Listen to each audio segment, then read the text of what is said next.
The story opens on Nexus Station, a massive trading hub where alien species gather to exchange goods and technology.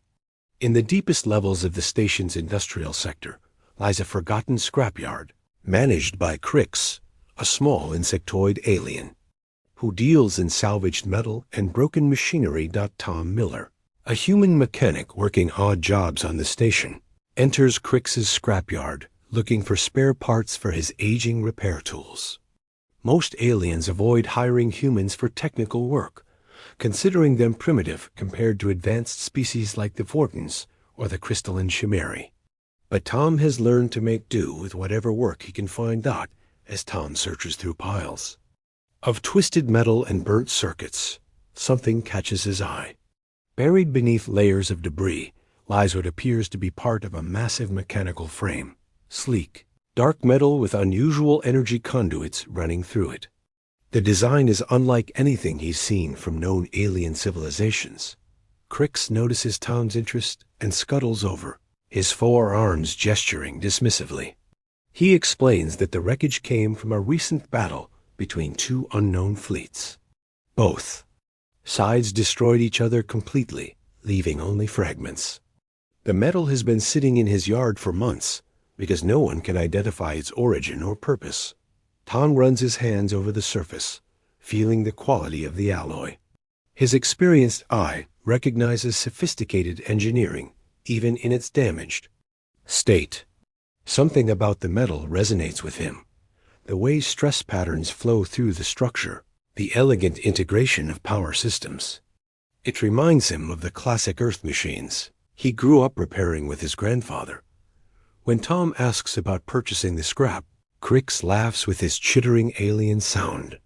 He offers to practically give it away, explaining that several advanced species have examined it and declared it worthless, just broken metal from some failed civilization. The power core is dead, the control systems are fried, and the structural integrity is compromised beyond any known repair method. But Tom sees potential where others see junk. He negotiates a deal, trading his remaining credits and some spare parts for the mysterious wreckage.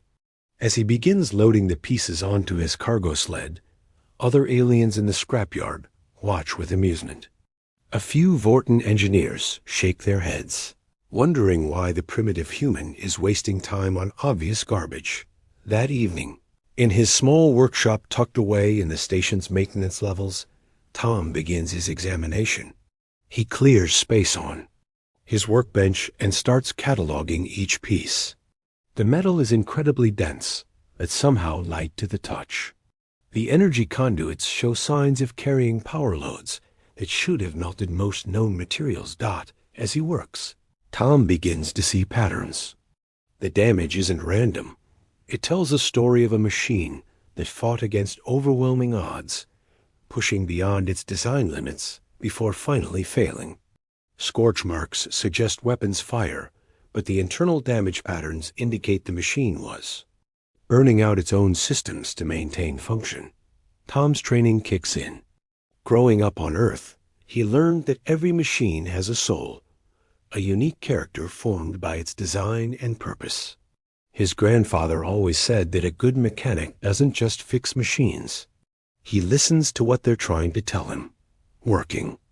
Late into the station's night cycle, Tom begins to understand the alien technology. The power distribution system is remarkably similar to Earth designs, just scaled up tremendously. The control pathways follow logical patterns that remind him of the neural networks in advanced Earth computers. By the end of Part 1, Tom has made a startling discovery. This isn't just any random alien technology. It's the remnant of what appears to be a massive combat mech, designed with a level of sophistication that rivals anything in known space. More importantly, he's found what looks like a backup power core, still intact and potentially functional.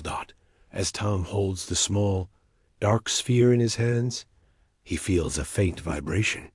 For just a moment, lights flicker across the wreckage on his workbench.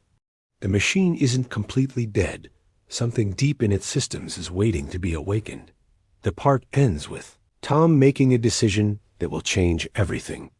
Instead of trying to sell the technology or report it to station authorities, he's going to attempt something that every advanced alien species has declared impossible.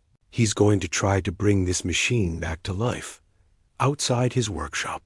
The vast station continues its endless cycle of trade and commerce, unaware that in a small human's workshop, something ancient and powerful is about to be reborn.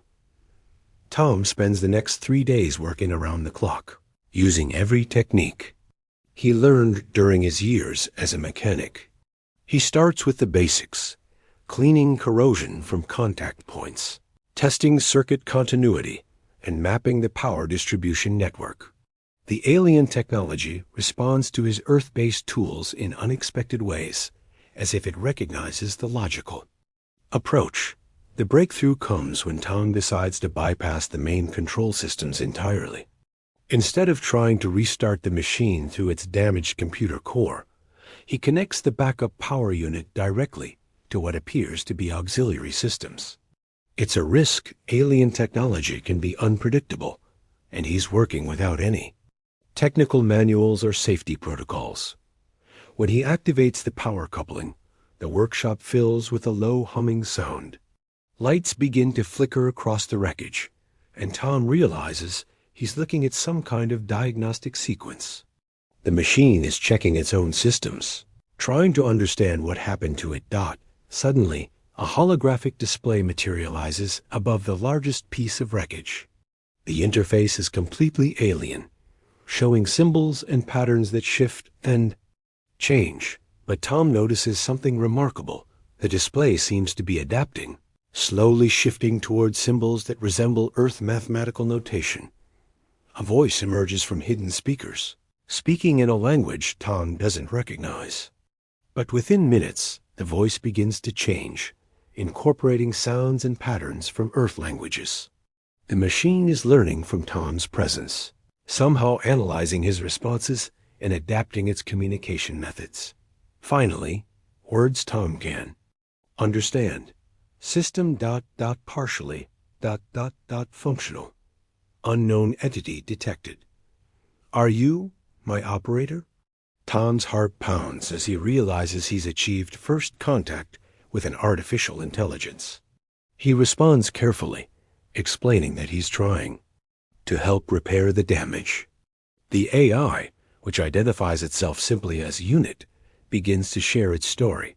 Unit explains that he was a combat mech built by a race called the Builders, who vanished from known space thousands of years ago.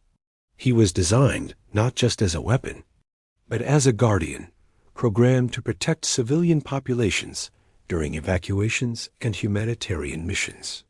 His last memory is of a desperate battle against an enemy force that was massacring refugee ships. During the conversation, Tom learns that Unit's personality matrix is heavily damaged. Large portions of his memory are corrupted or missing, and his emotional processing systems are unstable. The AI experiences something like confusion and frustration as he tries to access blocked data files. But Unit also reveals something that changes Tom's understanding of the situation. The enemy forces that destroyed Unit's civilization are still out there, moving through space in a slow but systematic campaign of extermination. They call themselves the Devourers, and they consume not just planets and resources, but entire civilizations, absorbing their knowledge and technology before moving on to the next target. Tom realizes that Unit isn't just ancient technology. He's potentially the only surviving witness to a threat that could endanger all current galactic civilizations.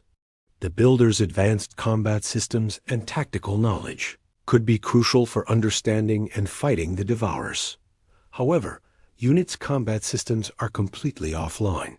His weapons are destroyed, his armor is compromised, and his mobility systems are beyond repair with available resources. Even his defensive capabilities are minimal. He's essentially a powerful mind trapped in broken metal. As they work together over the following days, Tom and Unit develop an unusual partnership. Tom's practical engineering skills complement Unit's vast theoretical knowledge. The AI begins to understand human problem-solving methods, while Tom learns to think in terms of the advanced physics and engineering principles that governed builder technology. Unit is fascinated by human approaches to mechanical repair. He observes that humans have an intuitive understanding of how machines should work, often finding solutions that pure logic might miss. Tom's willingness to take risks and try unconventional approaches reminds Unit of his original operators, the builder engineers who created him. The part ends with a critical moment. Tom has managed to restore enough of Unit's sensor systems that the AI can scan the space around Nexus Station. What he discovers is terrifying. Long-range sensors detect energy signatures consistent with Devourer scout ships, still years away, but definitely approaching the station's sector. Unit realizes that his awakening isn't coincidence. The Devourers are following the same paths of expansion they used millennia ago, and Nexus Station lies directly in their projected route. The AI faces a terrible dilemma. He's too damaged to fight, but he may be the only warning these civilizations will receive. Tom and Unit must decide whether to reveal themselves to station authorities, risking imprisonment or worse, or try to find another solution with the limited resources available in a small human's workshop. Tom makes a decision that surprises Unit. Instead of trying to alert station authorities, who likely wouldn't believe them, he proposes a different approach. They'll rebuild Unit using available resources on Nexus Station, but in secret. Tom's years of scavenging and repair work have taught him where to find materials and how to work without attracting attention. Unit is skeptical at first. His original body was constructed using builder technology far beyond anything available on the station. But Tom points out that the core systems, Unit's artificial intelligence and basic sensor networks, are still functional. They don't need to recreate builder technology. They need to adapt it to work with current galactic standard components. Project begins with Tom secretly acquiring materials through his normal repair work. When aliens bring him broken equipment to fix, he negotiates to keep certain components as payment. Slowly, he accumulates power cells, actuators, processing units, and structural materials from dozens of different species and technologies. Unit proves to be an invaluable partner in this process. His extensive database includes technical specifications for most current galactic technologies, even though he can't access his own builder systems. He guides Tom in selecting compatible components and designing hybrid systems that bridge the gap between ancient and modern engineering. As they work, their partnership deepens. Unit begins to understand human concepts like improvisation and creative problem-solving. He's amazed by Tom's ability to make incompatible systems work together through clever modifications and unconventional approaches. Tom, meanwhile, learns to think in terms of energy flows and system integration on a scale he never imagined. The breakthrough comes when Tom suggests using a distributed approach instead of trying to build a single massive body. Rather than recreating Unit's original mech form, they design a modular system where Unit's consciousness can operate through multiple smaller platforms, connected by quantum communication links.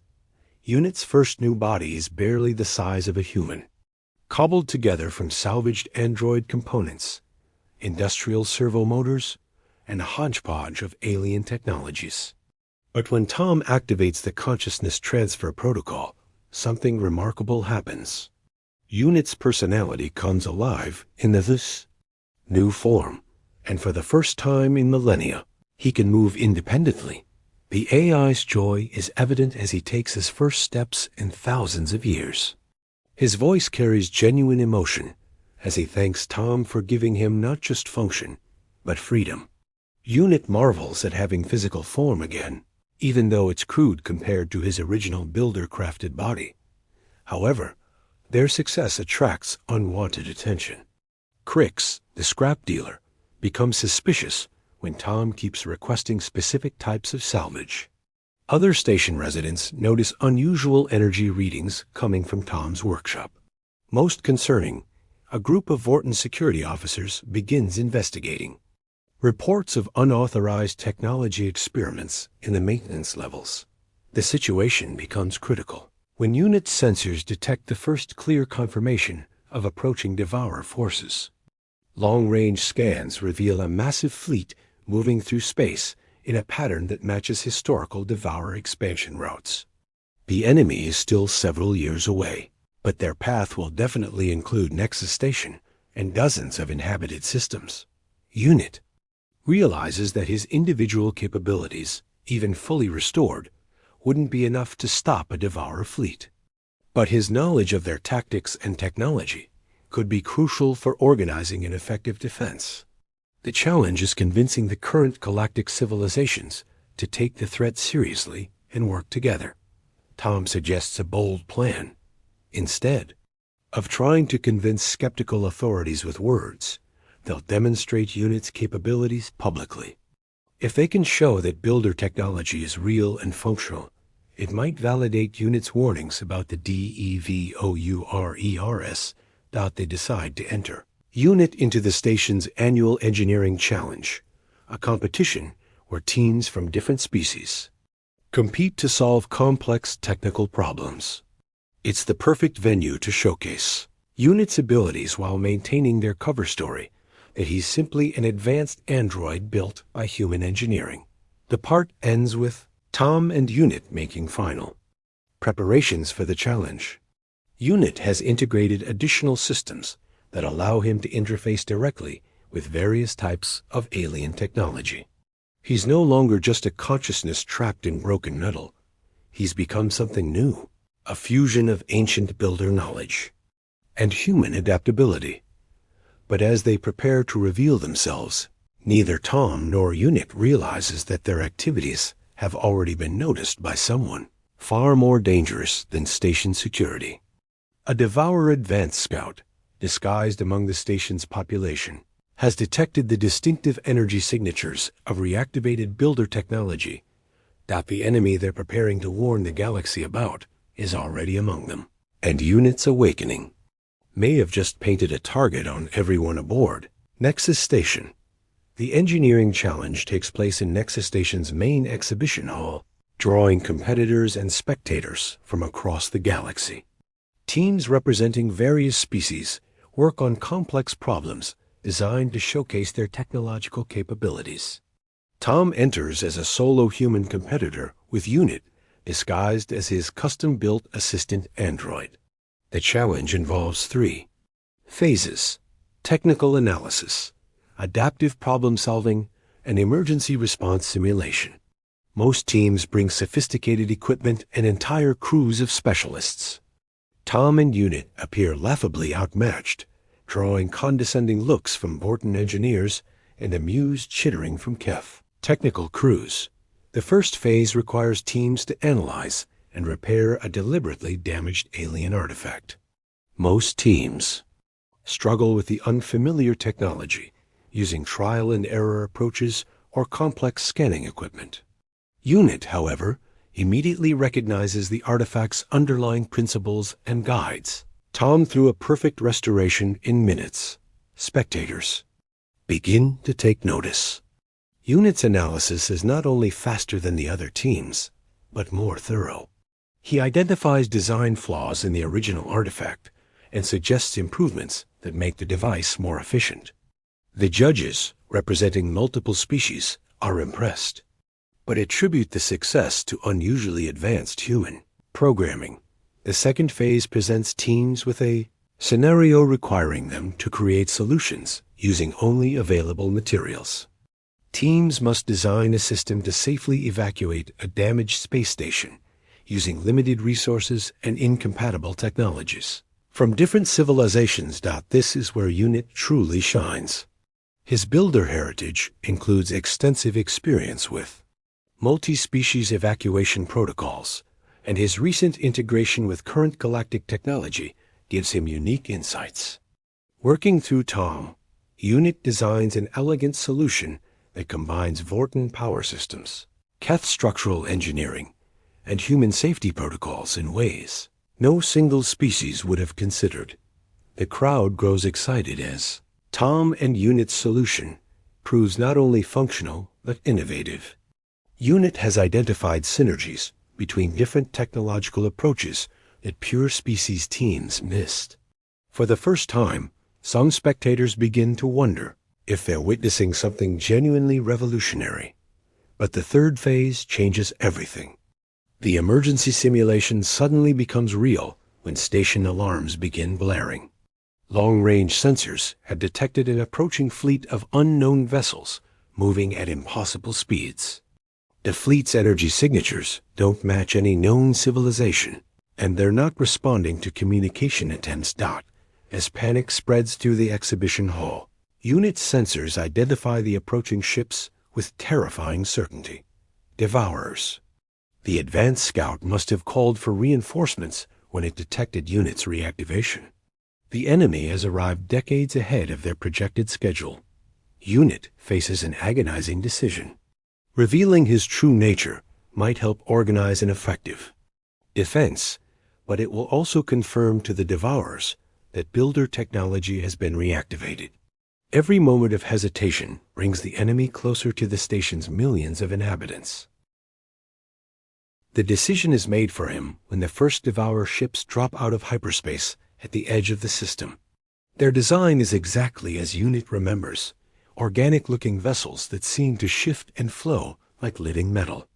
Even from extreme range, their weapons begin charging with distinctive energy signatures that Unit recognizes from nightmares.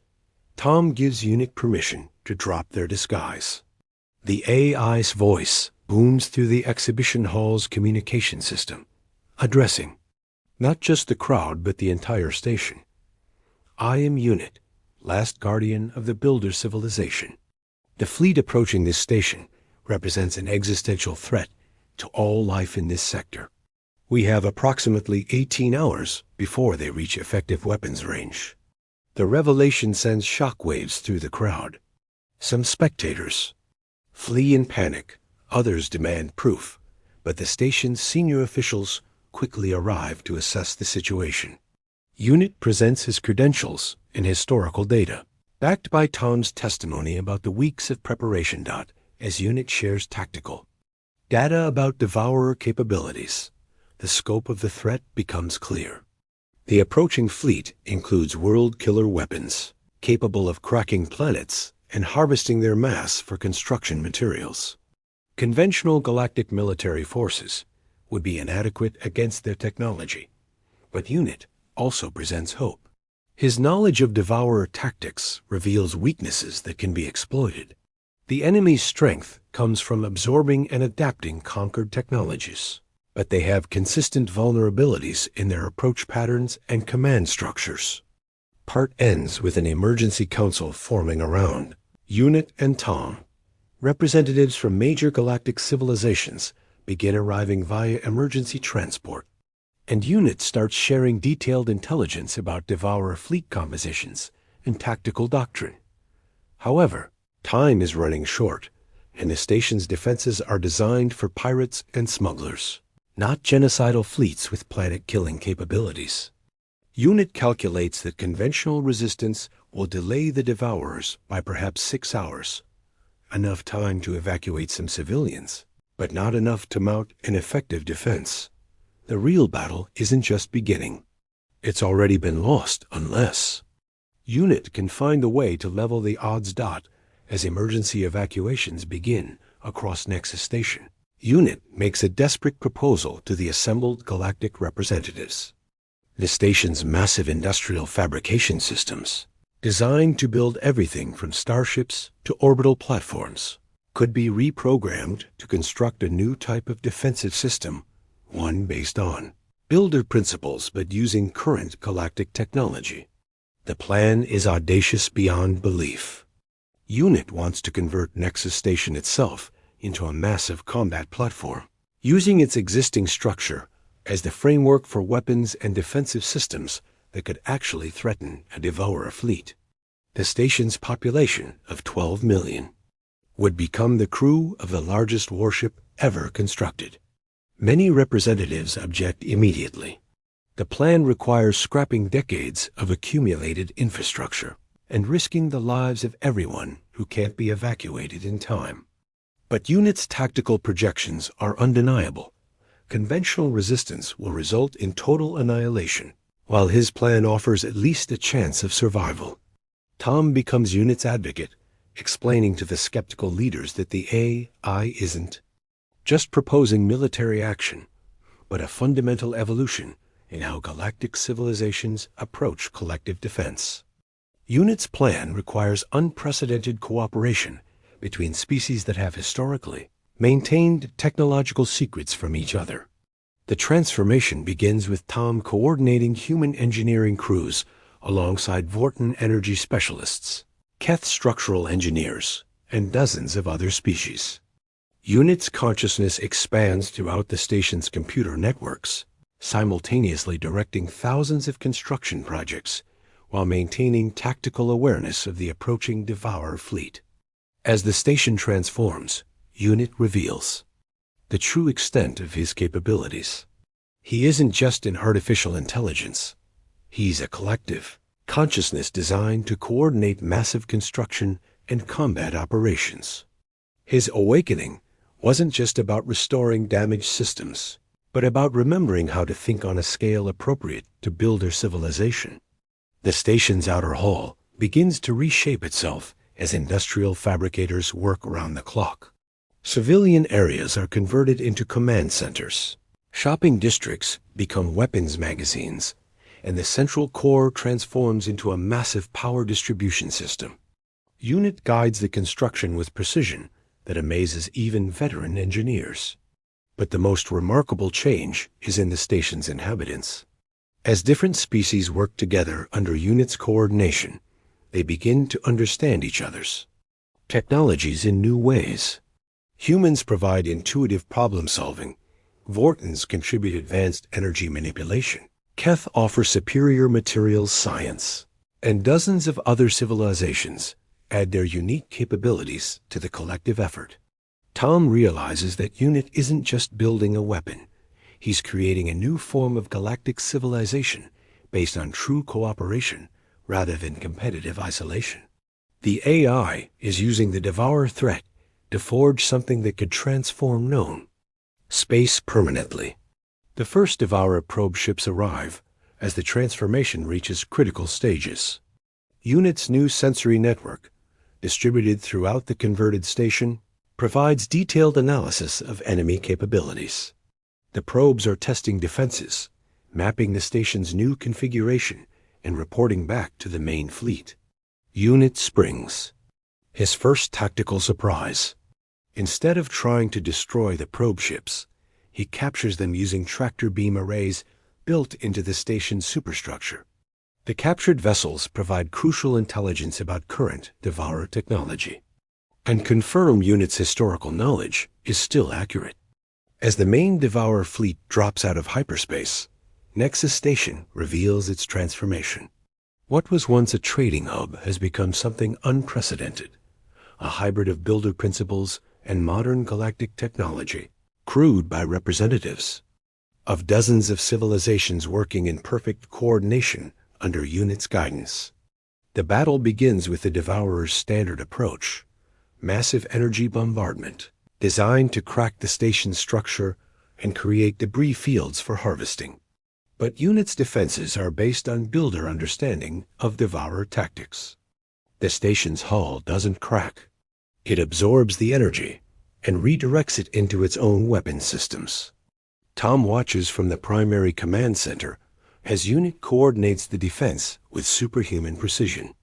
The AI isn't just fighting one battle, but thousands of simultaneous engagements across multiple dimensions of spacetime.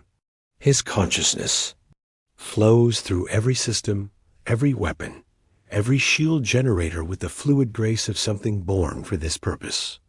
The Devourers find themselves facing something they haven't encountered in millennia, an opponent that understands their methods and has superior coordination.